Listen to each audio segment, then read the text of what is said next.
ลาวทีวีแคนาดาลาวทีวีแคนาดาห่วงพัฒนาเพื่อสังคมลาวสวัสดีท่านผู้ชมที่หักแพงรายการสังคมลาวในต่างแดนของบริษัทลาวทีวีแคนาดามื้อนี้พวกเรามาร่วมบุญพระเวทอยู่ที่วัดเทพบันดลเนาะนครมอนทรีออลประเทศแคนาดามื้อนี้เนี่ยเป็นบุญพระเวทก็ธรรมดาบุญนึงก็จะมีเจ้าภาพเนาะเจ้าภาพหลักเพราะฉะนั้นผู้ที่ท่านผู้ชมเห็นอยู่นี่ก็คือเจ้าภาพของงานมื้อนี้ข้าพเจ้าจะให้เพิ่นแนะนำตัวของเพิ่นเองล่ะเพิ่นชื่อหยังแล้วก็มาได้ใส่แล้วจังค่อยได้มาเป็นเจ้าภาพบุญมื้อนี้เนาะขอเชิญสบายดีพ่อแม่พี่น้องโดยเฉพาะชาวมงด้านและก็พี่น้องต่างแดนโดยเฉพาะทางลาวแดสบายดีมุสุนข้าพเจ้าสุริยาตุงที่เป็นเจ้าภาพในงานวัดบุญพระเวทของวัดป่าเทพบันดลในมื้อนี้เนาะก็ขอขอบใจอ้ายที่ได้มาสัมภาษณ์ในมื้อนี้เนาะท่านสุริยะเป็นคนอยู่มอริอันนี่บ่หรือว่าอยู่ไสเนาะบ่ข้าพเจ้าความจริงแล้วเป็นคนจากโตรอนโตเพราะว่าเมื่อก่อนน่ะก็เคยเป็นพ่อค้ามาขายกระเป๋าอยู่ในวัดนี่นะก็เลยเรื่องกับพี่น้องแล้วเรื่องกับพระอาจารย์คำมูลนี่ความจริงแล้วพระอาจารย์คำมูลก็เป็นพ่อบุญของข้าพเจ้าเองแล้วมาเห็นพ่อแม่พี่น้องชาวตัวมงด้านนี่ก็ดีใจหลายเพิ่นก็ต้อนรับอย่างดีเลยไอ้ข้าพเจ้าได้ยินมาว่าครอบครัวของท่านเนาะของท่านสุริยานี่นอกจากมาเป็นเจ้าภาพบุญมื้อนี้ท่านก็ยังเป็นเจ้าภาพหลายสิ่งหลายอย่างพัฒนาวัดวาสร้างวัดวาศาสนาแห่งนี้แม่นบ่แม่นละก็โดยเฉพาะแล้วแม่นละจุดนักเลยแม่นวัดมงด้านนี่เพราะว่าก็ว่าแล้วก็เฮามีบุญวาสนาเนาะเฮามีโชคมีลาภแต่ว่าได้มาละเพิ่นทานมาเฮาก็ทานต่อก็เมื่อปี2021เฮาก็เริ่มมันปูทางอย่างนี้ปูทางอย่างตั้งแต่พุ่นอ้อมมาฮอดพี่แล้วก็ปูอินเทอร์ล็อกนี้ให้เพิ่นแล้วก็บ่แม่นเฉพาะแต่อยู่มงด้านนี้อยู่โตนโตก็มี2วัดโดยเฉพาะวัดเวรุวันก็เจ้าข้าพเจ้าก็มีปัจจัยสร้างหนทางให้เพิ่นปูอินเทอร์ล็อกเป็นอย่างคือกันแล้วก็วัด39เฮาก็ปูอินเทอร์ล็อกให้เพิ่นอีกเพราะว่าอยู่โตนโตมี2วัดอยู่นี่มีวัดนึงเนาะเพราะว่าถ้าบุญข้าพเจ้ายังมีน่ะเพราะมงด้านนี่ก็ยังมีวัดละวันอีกวัดนึงแล้วโดยเฉพาะแล้วในออนทาริโอของเขาก็ยังมีวัดลาวอีกหลายวัดโดยเฉพาะวัดลอนดอนวัดคิชชินเนอร์แคมบริดจ์จังซี่น่ะมีหลายวัดถ้าว่าบุญข้าพเจ้ายังฮอดข้าพเจ้าก็พยายามจะสร้างเนาะดีกว่าเฮาจะบ่เฮ็ดหยังว่าซั่นเถาะสร้างวัดสร้างว่าน่ะมันเป็นกุศลอันยิ่งใหญ่เฮาบ่จำเป็นหวังว่าจะได้ในชาติหน้าดอกได้ในชาตินี้ได้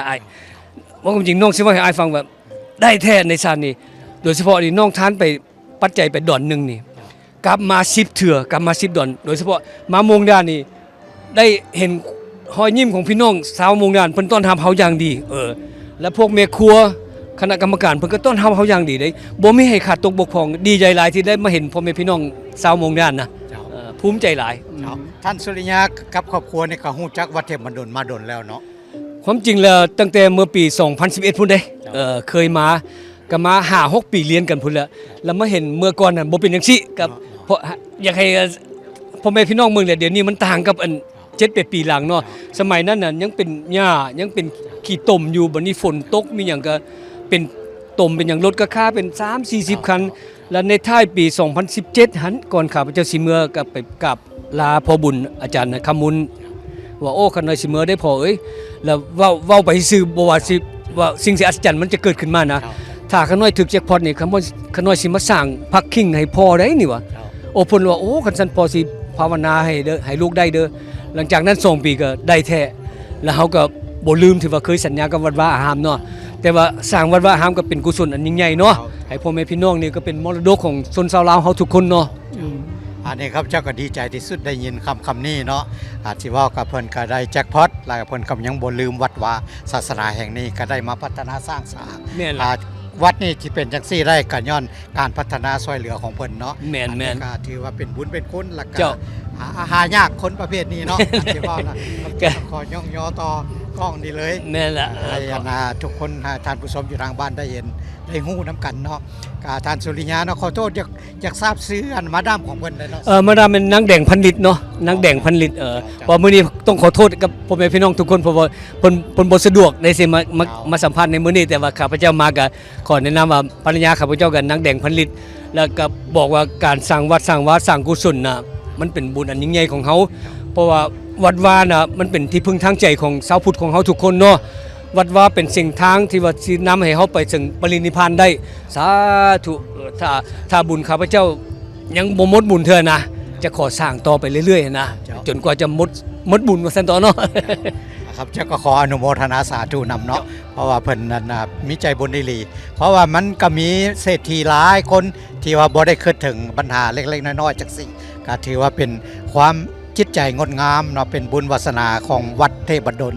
ที่ได้ฮู้จักกับเพิ่นแล้วก็ได้พัวพันมีสิ่งที่สายแน้นเนาะครับที่ชอบภาษาลาวที่ว่าจองดึงมาหากัน เพราะฉะนั้นจังค่อยมีมื้อนี้ได้เนาะเจ้าอันนี้ก็บ่ตีดอกที่ว่าถ้าว่าคนที่ว่ามีเงินล่ะเพิ่นจะมีทางเฮ็ดทางหน้าเฮาก็บ่ตีเพิ่นเว้าส่วนหลายหรือว่าส่วนใหญ่ออกไปเนาะแล้วก็โดยเฉพาะสำหรับข้าพเจ้าหั่นน่ะทางข้าพเจ้าทางครอบครัวน่ะมักสร้างบุญสร้างกุศลเฮาสร้างไว้เพื่อหยังเงินค้ำถ้าว่าเฮาหมดชีวิตไปแล้วเฮาก็เอาไปนำบ่ได้เนาะสาธุเพิ่นทานมาเฮาก็ทานต่อโดยเฉพาะแล้วแม่นวัดว่าอาหารและเกี่ยวกับสังคมเดี๋ยวเฮาก็ซอยทั้งสังคมระยะที่ว่า 4-5 ปีหลังนะว่าได้เขื่อนอัตตปือน้ำท่วมนะแล้วก็ข้าพเจ้าก็มีปัจจัยส่งไปช่วยโดยเฉพาะนั่นมันมาเลไซธีรกุลเพิ่นเมือแล้วทางครอบครัวข้าพเจ้าก็ล้มกันก็มีเงินส่วนหนึ่งไปซอยทางนั้นแล้วก็สุดมาเทื่อที่2แล้วแม่นทางเกิดที่ว่าวิทยุลาวต้นโตหั่นนะหลวงน้ำทาว่าตอนนั้นหลวงน้ำหลังจากอัตตปือแล้วก็มาหลวงน้ำทาก็น้ำท่วมอีกพวกข้าพเจ้าจะจัดงานหาลัทธิสโมสรหาเงินรายได้และโดยเฉพาะครอบครัวข้าพเจ้าก็มีปัจจัยไปซอยทางพี่น้องทางลาวเฮาถึงว่าเฮาซอยบ่ได้หลายเฮาซอยหน่อยนึงดีกว่าเฮาจะบ่เฮ็ดหยังและโดยเฉพาะแล้วสำหรับอ้ายแล้วก็ไอ้ผู้เงินน่ะลาวทีวีแคนาดานี่ข้าพเจ้าติดตามมาตลอดและเห็นผลดีของเพิ่นที่ว่าโอ้เพิ่นไปซอยสร้างโรงเรียนบ่ซอยเด็กกำพร้าจังได๋ก็หลายอย่างเนี่ย13 14โรงเรียนมาแล้วฉะนั้นข้าพเจ้ามื้อนี้ก็ได้ย่างไปเลาะอยู่สถานีของเพิ่นลาวทีวีแคนาดาก็เห็นว่าทางอ้ายกับทางอ้ายผู้เงินและคณะกรรมการของพวกอ้ายนี่จะกลับไปสร้างครัวอยู่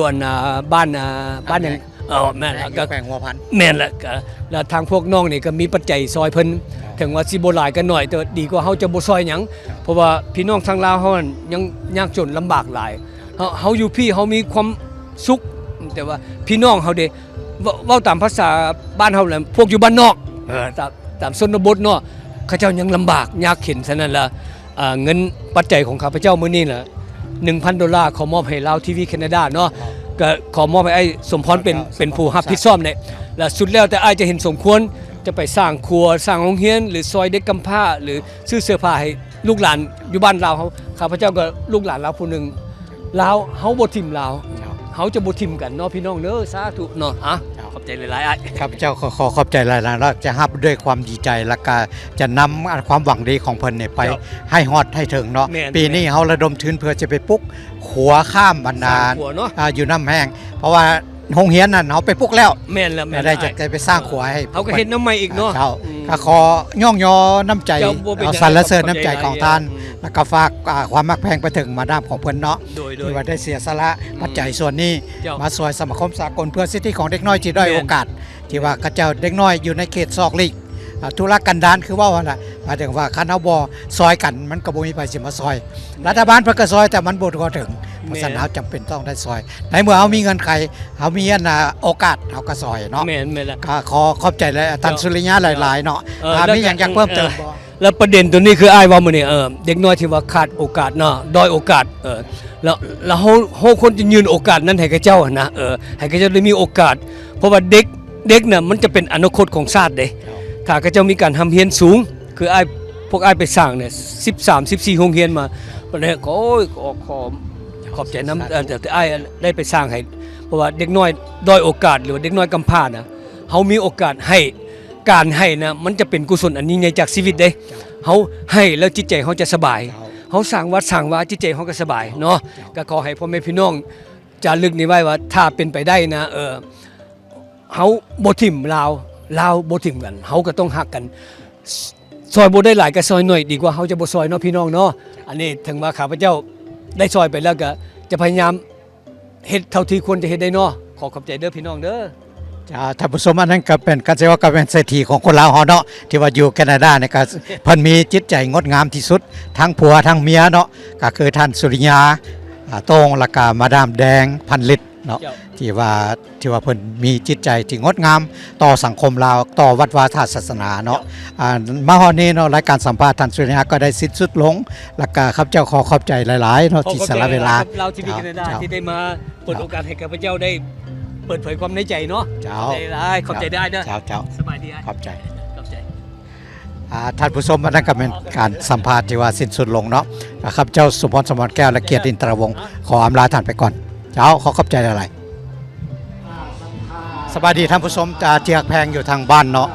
วันนี้เราทีวีแคนาดาในการรายการสังคมเราในต่างแดนพวกนี้มาห่วมบุญพระเวทที่วัดเทพบันดลและในมื้อนี้เนี่ยข้าพเจ้าพบพ่อกับแขกที่เพิ่นมาแต่ทางไกลเนาะข้าพเจ้าก็จะบ่ได้ฮู้รายละเอียดครับจะให้เพิ่นแนะนำตัวเองว่าเป็นเพิ่นซื้อหยังแล้วก็มาแต่ไสเนาะขอเชิญพวกเขาไปพบกับเพิ่นเนาะขอเชิญแนะนำตัวก่อน ขน้อยซื้อนางประไพจิตซื้อดินซื้อไผ่ไสยเพชรมาจากแอดมินตันแอลเบอร์ตาโดย สบายดีขน้อยก็มาแต่เอ็มตันคือกันซื้อสีเพชรไสยเพชร สบายดีข้าพเจ้าชื่อบุญลบรัตนราศีทั้งเป็นประธานฝ่ายมูลนิธิวัฒนธรรมส่งเสริมวัฒนธรรมลาวและทั้งเวียกวัดและก็ซอยนักเรียนนักศึกษาอยู่แคนาดาและในลาวด้วย สุดยอดอาจารย์อยากถามท่านว่าการมาเทื่อนี้เนี่ยเฮ็ดจังไดจะฮู้ข่าวว่ามีบุญพระเวทแม่นไผเป็นคนแนะนำ นี่ขน้อยนี่แม่นรับเชิญจากนางแดงเจ้าภาพเจ้าศรัทธาแต่ว่าก็เคยคิดไว้หลายปีแล้ว มาอยู่แคนาดาเกือบ40 ปีบ่ทันเห็นมอนทรีออลแล้วก็มายามน้าสาวแหน่ก็แล้วก็มาเยี่ยมยามพระอาจารย์ขมูลแหน่กับพอดีนางแดงให้โอกาสเชิญเอื้อยมาร่วมบุญ เพราะว่าขน้อยเองก็ชอบในการสายบุญ ก็เลยตัดสินใจมาโดยเป็นบุญยิ่งใหญ่ที่สุดที่ได้มาร่วมสาธุ ท่านมาร่วมบุญในเทื่อนี้มีความรู้สึกแนวใด ดีใจแล้วก็ได้คิดว่าเป็นบุญอันยิ่งใหญ่เพราะว่าแต่ข้าวยังหน่อยก็บ่เคยเห็นบุญพระเวทได้เห็นทุกสิ่งทุกอย่างได้เพื่อทำอิฐในชีวิตก็ว่าได้เห็นบุญพระเวทโดยสาธุ อยู่แอดมอนตันก็ได้เฮ็ดบุญอย่างซี่บ่ บ่มีเถื่อมี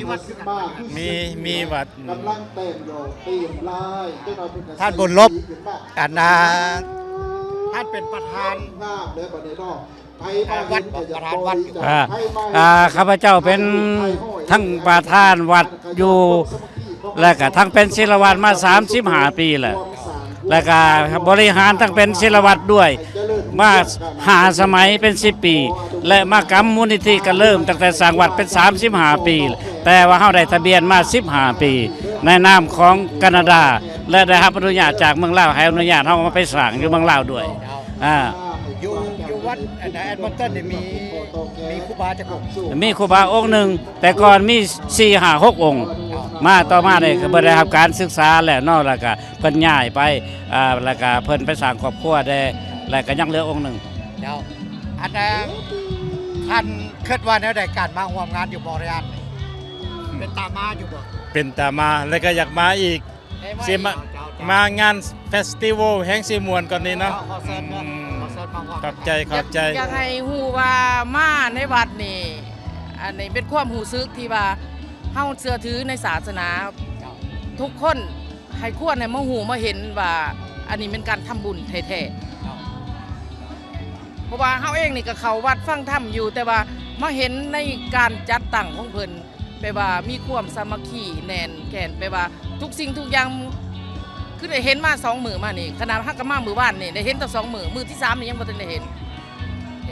สิมาอีก มาเฟสติวัลแห่งหลายกว่านี้แห่งยิ่งใหญ่กว่านี้เจ้า มาแน่นอน ขอเชิญเนาะขอเชิญมาร่วมนํกัน แล้วก็ขอบใจท่านประธานสมพรที่ได้สัมภาษณ์กับพวกเฮาคิดว่ามาถึงหน้าคือสิหลายกว่านี้เนาะเฮาก็สิพยายามชักชวนอวนตานเพื่อนมิตรมาตื่มอีกแล้วก็ขอบใจที่มาร่วมตัวนี้ถือว่าปลื้มปิติยินดี และก็ได้รับการต้อนรับจากสมาคมวัดเพิ่นและกระทั่งทีวีลาวแคนาดาที่มาให้การสนับสนุนเรากันขอบใจหลายๆ ทางลาวทีวีแคนาดาก็ขอบใจประธานเนาะที่ว่าให้เวลามาสละเวลามาให้สัมภาษณ์เพราะว่าความจริงแล้วความรู้สึกนี่เขาอยากรู้เพราะว่ามีความรู้สึกแนวใดเพราะมันแตกต่างกับพี่น้องคนลาวเขาอยู่นี้เนาะที่มาจากบ่อนอื่นว่าอยากรู้ว่าความรู้สึกของเพิ่นเป็นแนวใดมาแล้วลาบบ่หรือว่าสิมาอีกจังซี่เนาะ ขอเพิ่มเติมอีกถ้าผู้ใดบ่ท่านได้มาเห็นวัดมงแต่ได้อันนี้แม่นความหูซึกว่าที่ว่าบ่แม่นแตะบุญม่วนซืนการต้อนรับภูมิใจที่สุดเทื่อหน้าหวังว่าคนแอดมันตันหรือว่าเอลเบอร์ตาเฮาจะมาหลายกว่านี้โดยก็ขอเชิญอันนาฝากความเชิญไปนำทานเนาะไปหาพี่น้องอยู่แอดมอนตันให้พากันมาเที่ยวอันนี้เอาเที่ยวอยู่ในแคนาดาเฮาเนาะก็ขอขอบใจหลายๆเนาะทางผู้ชมอันนี้ก็เป็นการสัมภาษณ์ของพี่น้องคนลาวที่มาจากแอดมอนตันที่เพิ่นก็บ่เคยมาร่วมจักเทื่อแล้วเพิ่นน่ะก็มาเทื่อทำบิดเพิ่นก็ว่าติดอกติดใจแล้วเพิ่นสิมาอีกเนาะเพราะฉะนั้นเฟสติวัล12ตุลาคมหวังว่าพวกท่านจะมาร่วมอีกเนาะขอขอบใจหลายๆสวัสดีท่านผู้ชมที่รักแพงรายการสังคมลาวในต่างแดนมื้อนี้พวกเขามาอยู่ที่วัดเทพบันดลเนาะซึ่งเป็นบุญพระเวทประจำปีของวัดเทพบันดลและขณะนี้ข้าพเจ้ากับยืนอยู่กับคณะเพิ่นเอิ้นพวกคณะของเพิ่นว่าบุพผาลาวานฟังสื่อกระมวลแล้วเนาะแล้วก็มีแต่ล้วนแต่มีผู้จิตใจงามทั้งนั้นเลยข้าพเจ้าจะถามหัวหน้าของเพิ่นเอิ้นว่าหัวหน้าก็ได้เนาะหัวหน้าของเพิ่นก่อนอื่นหมดอยากให้แต่ละคนแนะนำตัวก่อนเนาะเริ่มจากนั้นก่อนข้าพเจ้าชื่อวันทองพรหมภักดี ชื่อเวียงแก้วสุธิดารา จันทวันธรรมจักรคำกองพรหมภักดี ผู้นางศรีสุจันทร์ บัวจันทร์นาเกียงจันทร์ เวียงพรธนศักดิ์กินเบลีจันทวีไลอุทัยวันโซดาคันติวงศ์สบายดี อันนั้นก็แม่นบรรดาทีมงานหรือว่าคณะของบุพผาลาวานบุพผาลาวันครับเจ้าความจริงแล้วคำว่าบุพผาก็คือดอกไม้เนาะแต่ว่าเขามาเห็นจิตใจของพวกเพิ่นครับเจ้าติดตามมาตลอดว่าพวกเพิ่นเฮ็ดหยังแดแล้วมื้อนี้อยากให้คณะหัวหน้าของเพิ่นเว้ารายละเอียดให้ฟังว่าเป็นหยังจะคอยมีคณะบุพผาลาวานอันนี้ขอชี้แจงไปว่าก่อนจะเกิดทีมนี้ขึ้นแมนความคิดความเห็นปรึกษากันกับพระอาจารย์วรวุฒิหรือว่าครูบาบี้บัดนี้อาจารย์เขาน้อยอยากเฮ็ดโรงทานคือพอเคยไปเห็นเขาเจ้าเฮ็ดอยู่เมืองลาวมีโรงทานซึ่งว่าเฮาเฮ็ดหน่อยๆซะก่อนสิเป็นไปได้บ่เพิ่นก็สนับสนุนก็เลยว่ามาตกลงกัน4-5 คนเริ่มต้นก็ไปว่า7 คนแล้วบัดนี้มาออกเงินกันผู้ละ10ละ20เฮ็ดข้าวปุ้นก่อนแล้วบัดนี้เฮาใช้ชื่อไหนใช้ชื่อดอกไม้ละว่านซะว่าซั่นบัดนี้ปีต่อมาเฮาก็มาเริ่มว่าดอกไม้นี่มันก็หมายถึงมันก็คือว่าทั่วๆไปโพดเราใช้ชื่อมวลกว่านี้ใช้บุพาเนาะบุพาละว่านว่าซั่นก็เห็นดีนํกันแล้วบัดนี้ก็มีหมู่ครูให้ความสนับสนุนและมีผู้ให้ปัจจัยแลเฮาก็เฮ็ดมาไปว่าปีนี้เป็นปีที่3อันนี้เฮาเฮ็ดเฉพาะเฮ็ดโรงทานเฉพาะแต่บุญพระเวททั้งวัดลาวานและวัดเทพบันดลเพราะว่าอยู่วัดอื่นเฮาก็บ่ได้พัวพันบ่ได้ครับเพราะว่าวัดลาวเฮามีแต่2วัดเนาะก็ปีนึงเทื่อนึงและนอกจากนั้นผลงานของพวกเฮาไปว่าเฮาฮอดหลังจากเริ่มฤดูร้อนมาเฮามาพากันซื้อดอกไม้หรือว่าซื้อดินมาปลูกทั้ง2วัดเพราะว่าเฮามักดอกไม้ซื้อดอกไม้ละวันแล้วก็มาปลูกปีนี้ก็มาปลูกใส่วัดละวันแล้วก็ปลูกใส่วัดเทพบันดลนะอันน่ะเฮ็ดจังใดจังค่อยมีความสามัคคีกันดี จังค่อยได้จังเราค่อยได้เว้าเข้าใจกันง่าย อันนี้หันจุดส่วนใหญ่ก็เป็นเวียกของผู้หญิงเขาเจ้าเนาะเขาเจ้าก็โทรหากันล่มกันบัดนี้เฮาเผยแพร่ไปแล้วธมิตรเขาก็เริ่มจากน้อยมาหาหลายกับเดี๋ยวนี้มีคนยืนมือเข้ามากับห้วย30-40 คนแล้วก็แปลว่าแล้วตกลงกันแบ่งเวียกกันเจ้ารับผิดชอบอันนี้เจ้ารับผิดชอบอันนี้ มีกฎระเบียบอย่างบ่ระวังทีมงาน อันนี้เฮาก็ได้เว้าอยู่ว่าถ้าว่าผู้ใดผู้หนึงอยากเข้ามาเป็นทีมเฮาหั่นนะจะต้องตัดสินใจให้มันแน่ว่าบ่แม่นมีแนวของแนวค่าอีหยังแต่ว่าเฮาก็บ่ได้เฮ็ดเรื่อยๆเด้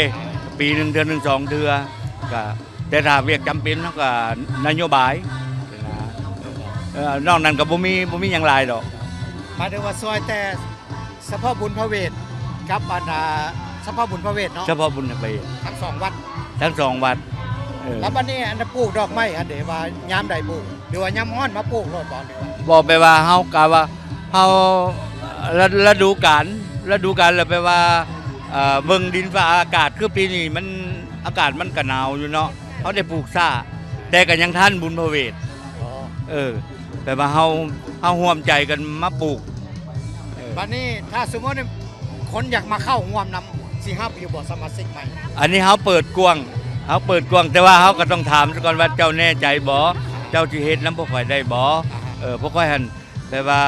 คันว่าห้องขอแปลว่าบ่มีการขัดข้องกันอันนี้แปลว่าเฮายินดีต้อนรับ บัดนี้โรงทานคำว่าโรงทานเนี่ยหมายถึงว่าเรื่องอาหารการกินเนาะถ้ากันออกนะคนอื่นมาร่วมนำบ่หรือว่าเฉพาะแต่สมาชิกนี่ อันนี้แปลก่อนอื่นให้แม่นสมาชิกเว้ากันก่อนเฮาก็เริ่มต้นเล็กๆน้อยๆแล้วบัดนี้ในเมื่อหมู่ครูเขาเจ้าส่งปัจจัยมาบางคนก็ไปว่าเอาของกินช่วยไปว่าแนะนำช่วยโรงทานอันนี้เฮาก็ยินดีต้อนรับแล้วมันก็ขยายขึ้นไปว่าใหญ่ขึ้นหมายถึงว่าสิเฮ็ดสืบต่อไปเลยๆเนาะสิสืบต่อไปเลยแปลว่าก็ตราบใดที่ว่ายังมีผู้กินให้ว่า โอเคในบรรดาทีมสมาชิกนี่มีผู้ใดอยากมีความคิดคอมเมนต์บ่แปลว่าขอเชิญผู้ใดต้องการเว้าหยังบ่มีผู้ใดอยากมีขอครับไม่ฟ้องบ่เป็นแล้วอันนี้ผู้นี้แม่นผู้รองนี่แปลว่าผู้กำกับถ้ามีหยังแปลว่าติดต่อผู้นี้โอเคแล้วเขาก็ยังปรึกษากันครับจัดการนี่นะเป็นผู้จัดการโอเคมีหยังอยากเพิ่มเติมบ่อันนี้ก็บ่มีหยังแล้วก็ขอขอบใจนำเบิดทุกๆคนน้ำพี่น้ำน้องเบิดทุกคนที่ว่าให้ความร่วมไม้ร่วมมือแล้วก็บ่แม่นว่าสิได้เต็มเม็ดเต็มหน่วยหรอกแต่ว่าถึงยังใดก็ทั้งปัจจัยแลแล้วก็เหือแห้งแลสละเวลามาเฮ็ดร่วมกันเฮาก็ดีใจขอขอบใจหลายๆเจ้าท่านผู้ชมอันนี้ก็แม่นคันสิว่าละอันบุพภาลาวานและคันสิว่ามีน้ำใจงามคือกับดอกไม้เนาะพวกเพิ่นข้าพเจ้าขอชื่นชมและก็ชมเชยยกย่องที่สุดน้ำใจของพวกท่านและก็ขอให้สืบต่อวัดลาวานหรือวัดเทพบดลพวกเขาก็แม่นวัดของคนลาวคือกันเนาะก็ยินดีที่ว่าที่เห็นพวกท่านได้ให้การสนับสนุนเนาะอันนี้มันสิ่งที่ประเสริฐที่สุดเพราะว่าหายากเพราะว่าสำคัญที่สุดคนมางานต้องกินเนาะเพราะฉะนั้นพวกท่านเฮ็ดทันถึกแล้วขอย่องย่อสรรเสริญหลายๆเนาะท่านผู้ชมอันนี้ก็แม่นทีมบุพภาลาวานที่ว่าเพิ่นมีจิตใจงามคือดังที่ข้าพเจ้าเว้าไปเนาะการสัมภาษณ์มื้อนี้ก็ขอให้ยุติไว้เท่านี้ก่อนเนาะข้าพเจ้าสมพศ สมรแก้วและท่านเขียดอินตรวงศ์มือกล้องเนาะในขออำนาจข้าจากท่านไปก่อนเนาะขอบใจ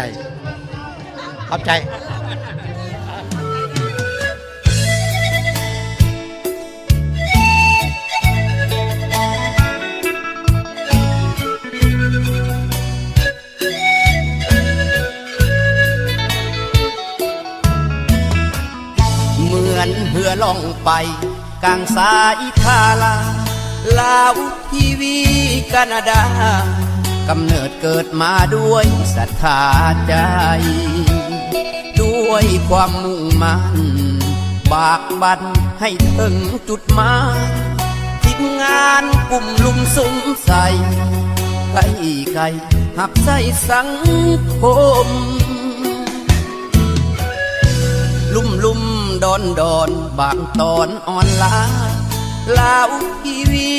แคนาดาฟันฝ่าท่ามกลางคืนลมท้อแต่บ่ถอยหวังคอยคะแนนนิยมคำเห็นตำหนิติชมขอกราบ